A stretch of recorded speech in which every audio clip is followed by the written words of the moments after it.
Assalamualaikum warahmatullahi wabarakatuh. Saya Ardiansa dari Prodi Agribisnis semester 6 Universitas Muhammadiyah Sidendan Rapa.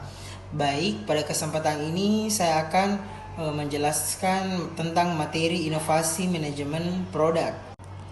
Secara garis besar, definisi dari kegiatan produksi adalah kegiatan menciptakan atau menambah nilai guna suatu barang. Maka proses produksi atau production process adalah serangkaian tahapan yang harus Anda lalui dalam memproduksi barang atau jasa. Perusahaan dapat menyederhanakan segala proses produksi dengan menggunakan Hash Manufacturing Software terbaik dari Hash Micro untuk hasil yang lebih cepat dan efektif. Barang yang dimaksud merupakan benda yang memiliki sifat fisik dan kimia dan memiliki periode waktu tertentu. Sementara jasa merupakan sesuatu yang tidak memiliki sifat fisik dan kimia dan tidak memiliki periode waktu antara produksi dan konsumsi.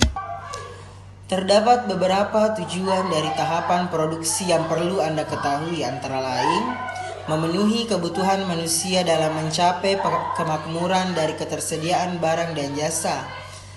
Kemudian untuk menjaga keberlangsungan hidup suatu perusahaan, memberikan nilai tambah atau value terhadap suatu produk, untuk memenuhi permintaan pasar baik itu dari pasar domestik maupun internasional, kemudian mendapatkan keuntungan atau laba sehingga tercapai tingkat kemakmuran suatu perusahaan, memproduksi barang-barang ekspor untuk meningkatkan sumber devisa negara, kemudian memacu tumbuhnya usaha produksi lain sehingga dapat menyerang pengangguran, dan sebagai pengganti produk yang sudah rusak, kadaluarsa, atau barang yang telah habis karena pemakaian.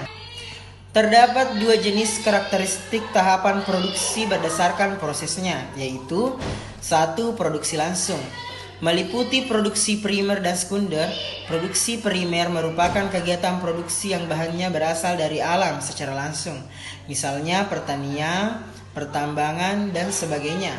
Sedangkan produksi secara sekunder merupakan kegiatan produksi yang dengan menambahkan nilai lebih pada suatu barang yang ada, misalnya kayu untuk membuat rumah, baja untuk membuat jembatan, dan sebagainya. Kemudian yang kedua adalah produksi tidak langsung, kegiatan produksi yang hanya memberikan hasil dari keahlian atau produk dalam bentuk jasa, misalnya layanan mekanik, layanan kesehatan, layanan konsultasi, dan lain-lainnya. Kemudian berkaitan dengan pemilihan teknologi. Biasanya suatu produk tertentu dapat diproses dengan lebih dari satu cara, sehingga teknologi yang dipilih juga perlu ditentukan secara jelas. Patokan umum yang dapat dipakai seperti dengan mengetahui beberapa jauh derajat mekanisasi yang diinginkan, juga manfaat ekonomi yang kelak diharapkan. Teknologi untuk memproduksi barang maupun jasa terus berkembang sesuai dengan kemajuan zaman. Kemajuan teknologinya hendak dapat berdampak pada efisiensi yang tinggi dalam proses produksi sekaligus menghasilkan produktivitas yang tinggi pula. Namun, selain terdapat keuntungan, ada juga kelemahan-kelemahan dalam hal perkembangan teknologi itu sendiri yang harus diketahui. Kualitas dari sebuah produk merupakan suatu kesatuan karakteristik yang dapat menentukan apakah produk dapat memenuhi harapan para konsumen ataukah tidak. Kualitas dapat dipahami yang menggunakan teori manajerial yang meliputi seperti perencanaan, perbaikan, dan juga pengendalian mutu. Sehingga dengan menggunakan teknologi yang ada, mutu dari sebuah produk tidak akan berkurang dan seharusnya semakin menjadi lebih baik. Baik, itulah tadi beberapa materi yang sempat saya paparkan. Lebih dan kurangnya mohon dimaafkan. Wabillahi taufiq wal hidayah. Assalamualaikum warahmatullahi wabarakatuh.